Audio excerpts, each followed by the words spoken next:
ত্রয়োদশ জাতীয় সংসদ নির্বাচনকে সামনে রেখে কুষ্টিয়ায় 4টি সংসদীয় আসনের প্রচার প্রচারণায় ব্যস্ত সময় পার করছেন বিএনপি ও জামায়াতের মনোনীত প্রার্থীরা।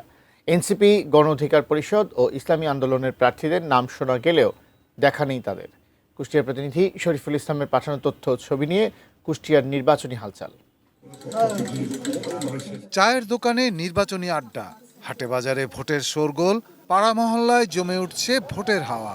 জনসংযোগে মাঠে নেমেছেন প্রার্থীরা। ভোটারদের আকৃষ্ট করতে কেউ করছেন মোটরসাইকেল শোভাযাত্রা, কেউ করছেন মাদক বিরোধী সিএনজি র্যালি। কুষ্টিয়ায় 6 উপজেলা নিয়ে 4টি সংসদীয় আসন। সব আসনের বিএনপি প্রার্থী জয়ের বিষয়ে আশার কথা জানান।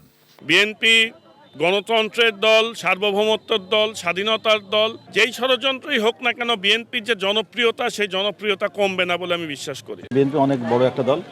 মনোনয়ন ঘোষণা হওয়ার পরে ছোটখাটো কিছু অসন্তোষ থাকে, সবাই একসাথে কাজ করবো, এই ব্যাপারে সিদ্ধান্ত হয়েছে। আশা করি যে আমরা বিপুল ভোটে বিজয়ী হব। আরএফএল অডিটর, বাঁকা হয় না, ফাঁকা হয় না, আর ভাঙা এক কথায় অসম্ভব।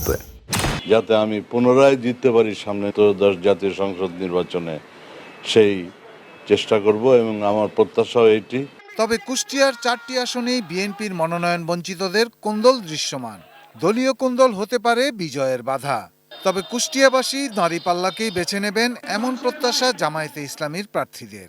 মানুষ যদি ভোট দিতে পারে, আমি বিশ্বাস করি মিরপুর ভেড়ামারা আসনে বিজয় সুনিশ্চিত ইনশাল্লাহ। এই দৌলতপুরের প্রত্যেকটা অঞ্চলের সাথে আমি পরিচিত। এদেশের নির্যাতিত নিপীড়িত মানুষের সঙ্গে সর্বক্ষণের জন্য আমরা আছি এবং থাকব।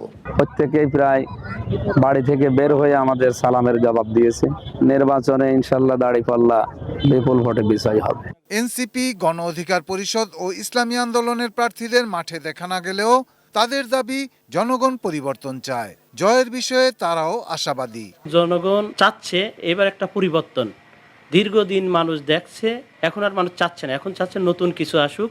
অবাধ, সুষ্ঠু ও শান্তিপূর্ণ নির্বাচন চান ভোটাররা। তাহলে যোগ্যরাই নির্বাচিত হবেন অভিমত ভোটারদের।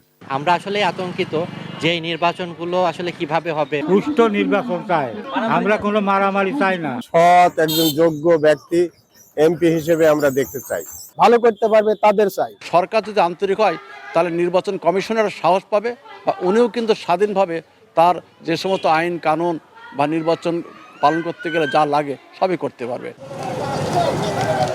Shahidul Rana, desk report, ATN news.